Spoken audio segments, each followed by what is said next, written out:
神所创造的世界并非完美，所以人们才总是想要穿越。科幻、奇幻都无所谓，都令人陶醉。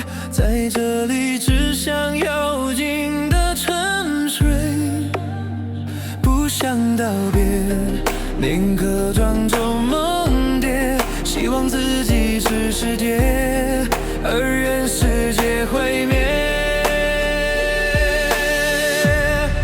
不舍得打断半梦半醒的白日梦，做贵族一鞠躬，做勇者斗恶龙。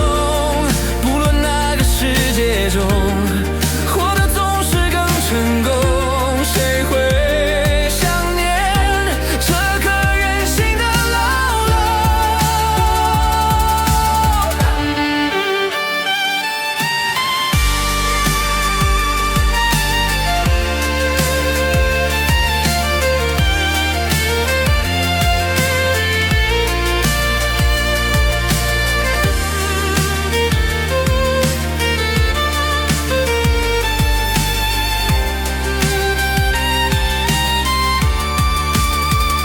神所创造的世界并非完美，回望历史才发现无处可学。创造毁灭都是人类，都无从应对，在现实要怎么逃离这一切？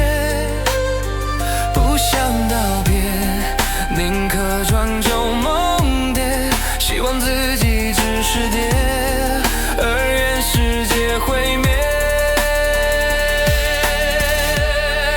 不舍得打断半梦半醒的白日梦，做贵族一鞠躬，做勇者斗恶龙。不论哪个世界中，活得总是更成功。谁会想念这颗远行的牢笼？